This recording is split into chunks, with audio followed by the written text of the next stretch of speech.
Hello, I'm Ally, a 29-year-old woman. I grew up in a single-parent home after my dad passed away when I was very young. My mom never remarried and worked tirelessly to feed and clothe me. She never hesitated to share her struggles with me, which made me feel deeply indebted to her, even when she treated me poorly. My mom often complained about the hard work she put in to provide for me, yet she constantly criticized me for my weight. I remember the first time I felt self-hatred. I was 8 years old, and my mom caught me eating a bar of chocolate after dinner. She yelled at me, saying I was getting too fat and ugly for her liking. This only worsened as the years went by. I tried talking to her, but it never helped, only more insults came my way. The irony was that I wasn't even fat or ugly. I was of normal weight for my age and height, and I received a fair amount of attention from boys. I couldn't understand why my mom hated me so much. When I turned 18, I wanted to move out, but I didn't have the funds. So I stayed with my mom while attending college. It was there that I had my first boyfriend. He was charming, handsome, and your typical jock. I fell madly in love with him. We got together in our second year and stayed together until shortly after graduation. I was convinced he was the one for me. Of course, my mom hated that I had a boyfriend and would always praise him while simultaneously insulting me. This didn't help my already fragile self-esteem. My boyfriend and I decided to wait a year before getting married. However, 2 months later, he suddenly broke up with me. I was confused and hurt. When I asked him why, he just looked at me with disgust. In that moment, I sought comfort from my mother, but instead of consoling me, she laughed and said, "Thank God he left. He deserves so much better than you." I was shocked. "What do you mean?" I asked. She replied, "He was madly in love with you, but with a little nudge from me, he saw the light." "Are you saying you made him break up with me? What did you say to him?" "Oh, nothing you don't already know. I just opened his eyes to how ugly you are. Once he saw it, he didn't want to marry you." "What's wrong with you? How could you do this to your daughter?" "Stop being so dramatic, Ally. I know you're sad, but for your own sake, don't indulge in sweets. It'll make you gain more weight." That was my breaking point. I had saved up a decent amount of money from working part-time. That night, while my mom was asleep, I packed my things and moved out. I stayed at a friend's place until I got my own apartment. It took a long time to heal, but eventually, I started putting myself out there more and regained my confidence. Sometimes I felt sad that my mom never made an effort to call or check up on me, but I got over it. Once I felt better, I would check in on her occasionally but kept our contact minimal. Then I met Holt. We bumped into each other at a coffee shop and ended up sitting in the same booth because the place was full. We started talking, and he turned out to be an amazing guy with a great sense of humor. We exchanged numbers, and the rest is history. Holt and I dated for 3 years before deciding to make it official. During those 3 years, I got to know Holt's family, who accepted me with open arms. This was a very healing experience for me. I told Holt about my history with my mom, and needless to say, he wasn't her biggest fan. I was incredibly happy to be marrying Holt. I felt like I was on top of the world. It was amazing to be loved by someone so wonderful. My looks didn't matter, and part of me wanted to shove that in my mother's face. I knew it would be petty, but when your own mother bullies you about your looks from the age of 5 until adulthood, you're bound to feel that way. Holt and I began planning the wedding immediately after we got engaged. I kept my idea of revenge on the back burner because I wasn't sure if it was morally right. About 2 months into the planning, Holt asked me about the guest list. "So, who are you thinking of inviting?" "Well, my close family and friends. I don't think I'll have a lot of people to invite." "All right, I don't mean to be insensitive, but when you say family, are you asking if I'm going to invite my mom?" "Yeah, I know it's a sensitive topic, but I just want some confirmation, you know. I was actually thinking of inviting her." "Oh, really? How come?" "Okay, I know this will sound mean, but I kind of want to rub it in her face. I've become who she always told me I wouldn't be. She used to constantly tell me that no man would ever love me because of my looks, but here I am." "Oh, honey, I don't think that's mean at all. In fact, I fully support it. It's the least mean thing I've ever heard, but it's perfect considering everything that your mother put you through." "Really? So you're okay with it?" "I am, as long as you are. Although I will say that if your mother says anything rude to you, I will interfere." "That's absolutely okay. Thanks for supporting me." "That's exactly what I'm here for, isn't it?" It felt great to have Holt validate my feelings. He knew about the extent of the damage my mom did to my self-esteem, and yet he was more than willing to accommodate me. I felt a new wave of excitement. I couldn't wait to brag to my mom about my marriage. Not only was I marrying a rich and handsome man, but also a man who showed me in every way possible that he loved me more than anything. That was definitely going to embarrass my mom. As we finalized the technicalities of the invitation, like the look, fonts, and paper, I couldn't help but wonder how my mom would react. Would she go red in the face from humiliation? Would she apologize? Would she, for once, be proud of me? I know I seem naive to only think about the best-case scenarios, but I couldn't help it. Even though I barely contacted her anymore, she was still the only parent I had, and I wanted some form of a relationship with her. Don't get you wrong, I would never forgive her that easily. She put me through years of therapy because of her bullying. I would make sure she apologized properly before cautiously building a relationship with her.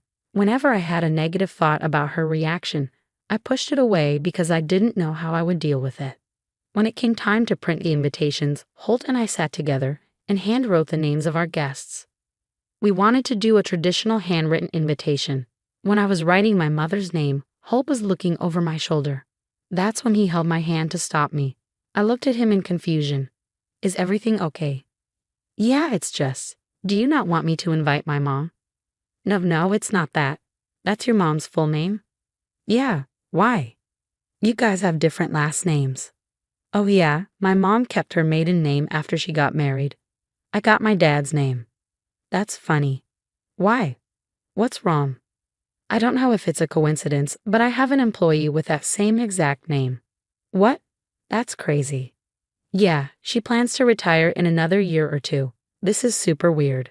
I mean, your mom's name and maiden name are not very common. Do you think? I don't know which company she works for, but do you maybe have files of your employees on hand or even a staff picture? Oh yeah, of course I do. Holt shot up from the couch and ran into his office. My heart was pounding. What were the chances? I had always believed the world was small, but for it to be this small was crazy.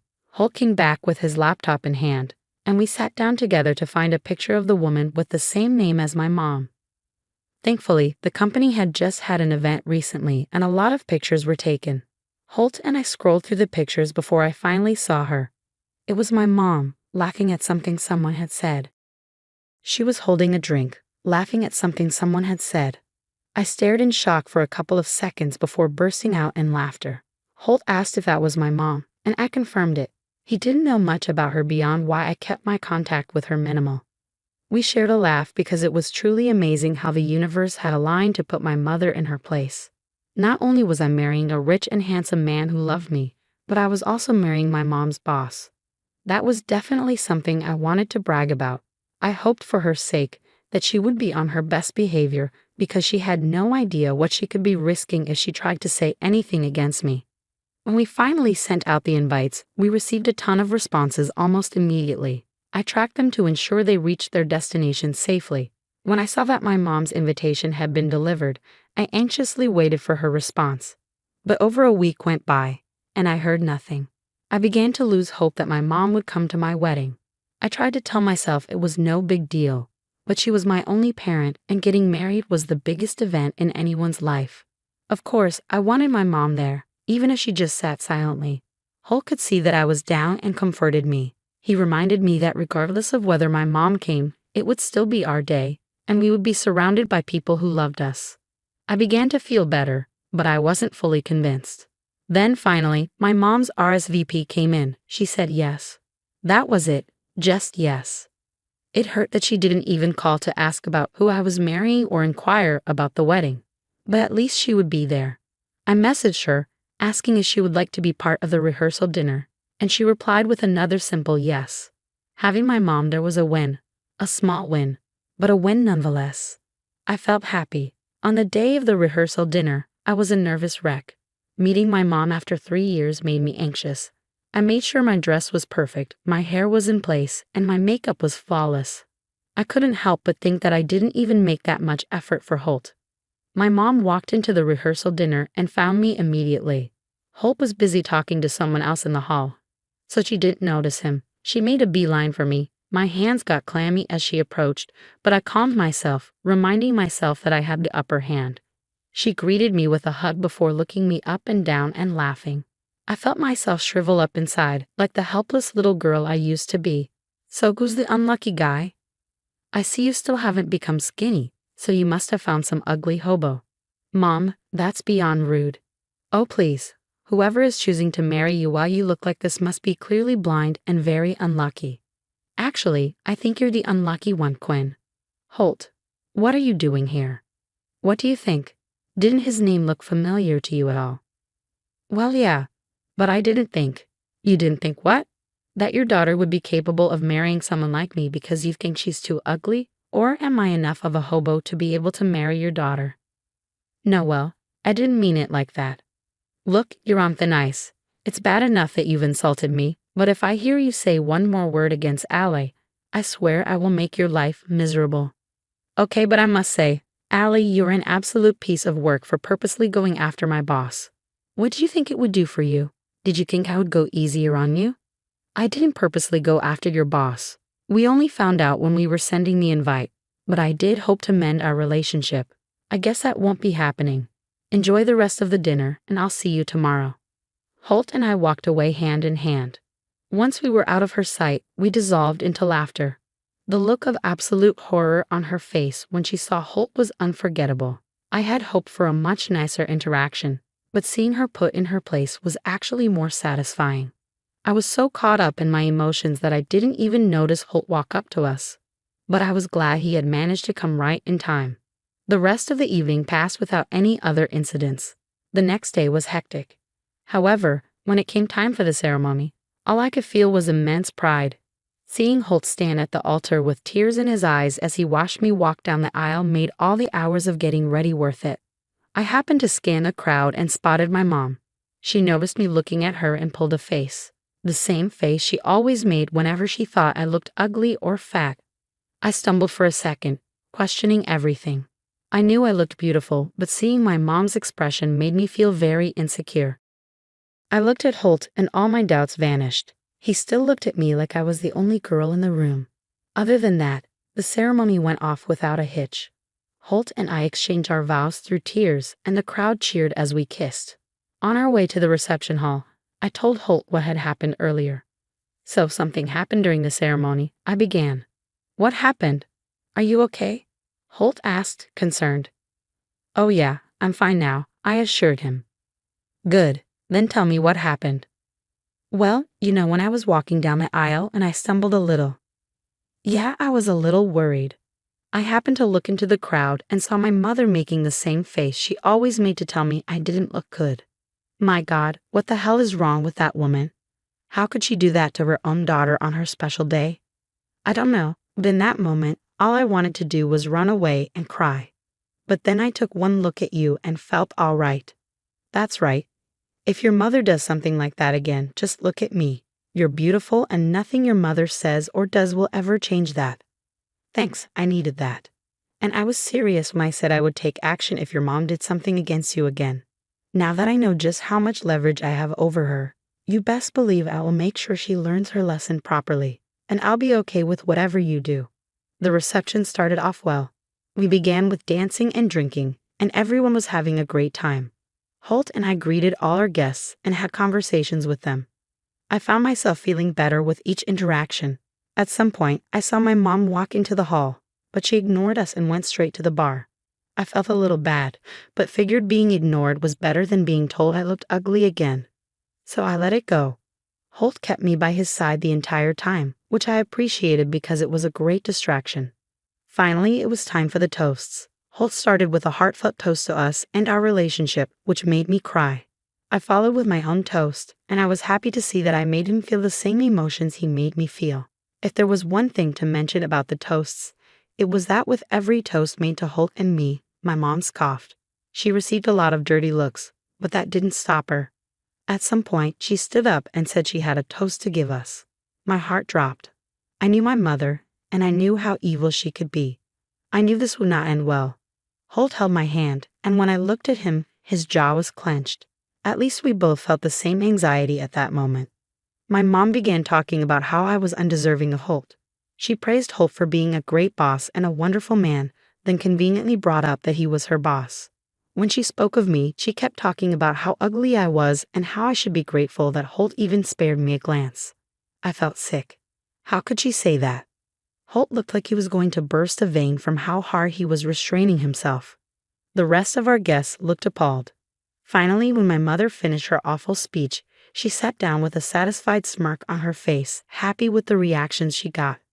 Thankfully, the rest of the evening proceeded without anyone mentioning what my mom had said. Holt and I tried our best to put it behind us for the night. Even when we got back home, neither of us spoke about it.